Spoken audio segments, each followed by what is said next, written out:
bonne fin de journée. La nuit est maintenant profondément installée. Et ce soir, il me vient au cœur de prier pour les familles où ça ne va pas toujours bien. Ou même, pour le dire honnêtement, souvent ça va mal. Je viens moi-même d'une famille dysfonctionnelle et quand j'étais dans l'enfance et l'adolescence, souvent mon père et ma mère, quand ils étaient à la maison, parce que mon père était bûcheron, donc souvent loin, mais quand ils étaient ensemble à la maison, les journées, les soirées devenaient souvent très lourdes. Des disputes, des colères. Et puis parfois, nous ramassions quelques claques. Alors, quand venait le soir, c'était pas évident de regagner nos chambres pour notre chambre. Les garçons n'avaient qu'une seule chambre, nous étions 6, pour affronter la nuit.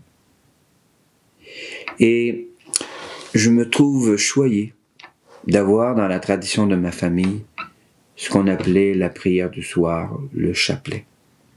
Très humble, prière des pauvres, qui à 19h, qui rassemblait tout le monde et dans lequel nous murmurions 50 fois la même chose. On peut en sourire, on peut dire toutes sortes de choses, mais il y avait pour moi une expérience de se rassembler. Nous étions tous à genoux, tournés vers la croix noire de la tempérance, et nous murmurions du mieux que nous pouvions, les Ave Maria, les Je vous salue Marie et les Notre Père. Nous le faisions très rapidement. Ma mère était championne dans l'appel.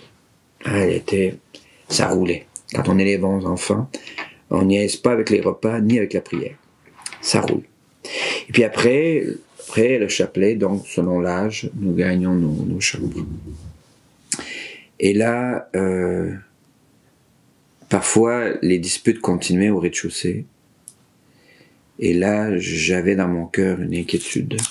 Comment ça va finir? Comment ça va finir tout ça? Nous voulons nous aimer, nous voulons être une vraie famille, mais des choses se passent qui font que ça se dispute, ça parle fort. Alors, j'ai appris dans ces moments difficiles à m'en remettre à Dieu. Dans une prière encore très humble, on nous disait de dire 3 Je vous salue Marie. C'est très très humble. Mais ça a été pour moi suffisant. Ça a été suffisant. Je vous salue Marie, pleine de grâce. Le Seigneur est avec vous. Vous êtes bénie entre toutes les femmes et Jésus, le fruit de vos entrailles, est béni. Sainte Marie, Mère de Dieu, priez pour nous pauvres et pécheurs, maintenant et à l'heure de notre mort. Amen. C'est dans ces moments-là que j'ai compris le sens du maintenant et à l'heure de notre mort. L'heure de notre mort, ça c'était très loin, c'était les oncles et les tantes très vieux, les grands-parents qui mouraient, mais ça ne me fatiguait pas à ce moment-là.